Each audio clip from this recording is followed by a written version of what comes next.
So I got my first job at the local video store. This is going back to when I was about 16 years old and renting videos was still a thing. I was at school at the time, so the job was great. I would catch the bus from school, start my shift at about 3 p.m. and be done at about 9 p.m. And because the job didn't require that much of me, I could do my homework on shift. The only thing that sucked was I had to walk home every night because my parents went to bed at about 8:30. But I lived about a half a mile from the store, so walking home wasn't that big of a deal. But every now and then I'd hit a bit of a luck, and my mom would come pick me up. Anyway, being the youngest kid there, trying to fit in, it wasn't long until I was joining the cooler, older crowd, the kids on their smoke breaks, trying out my hand at smoking. It soon became a bit of a habit to walk home and have a cigarette. Well, it wasn't long until I was caught either. One night, I was walking home, leaving work a little early, and my mom had come to fetch me. She spotted me walking along the road with my cigarette in hand and smelling like an ashtray. Well, needless to say that as a 16-year-old, this didn't go down too well, and I think I was grounded for like a month. I decided to change my route a little bit. There was a small side road that was pretty dimly lit, and it joined onto our road, and I figured that I'd take this road, smoke my cigarette, and by the time I joined the main road, it would be finished.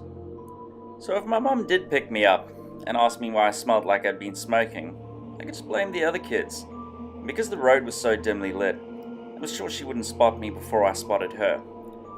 The only thing that creeped me out was there was this old abandoned house that had been scheduled to be demolished and be rebuilt by the new owner. Now as a 16-year-old, paranoid of being caught by your mom for doing something wrong, this creepy house didn't help.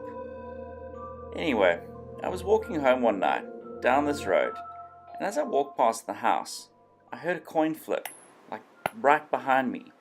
So I turned around to see what or who was there, and there was nothing.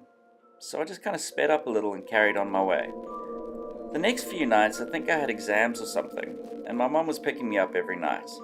But the next time I walked down the same road, past the same creepy house, I hear the coin flip again. This time I turn around, I kind of puff my chest out and act brave and say, "Who's there?" Nothing again. So I sped up a little and joined the main road. So the next day I was on shift, and it was about 7 p.m. when this guy walks into the store. Now you know when you know someone is just dodgy. That's how I felt about this guy. I was doing some biology homework, and the manager Carl went up to this guy and started doing the whole recommendation thing. But I swear, every time I looked at this guy, he was just kind of staring me up and down, creeping me the fuck out. So Carl comes back and is all like, "Yo, that dude is so creepy." And we have a little bit of a laugh about it. He's almost like the snowplow guy from Home Alone. A bit later, I look up, and this guy is right in front of me, just staring at me. A little bit nervous, I said to the guy, "Nothing tonight, huh?" And he reached in his pocket and pulled up this chewed out, rusty looking coin and says to me, "I think you should have this," and hands me the nasty looking thing.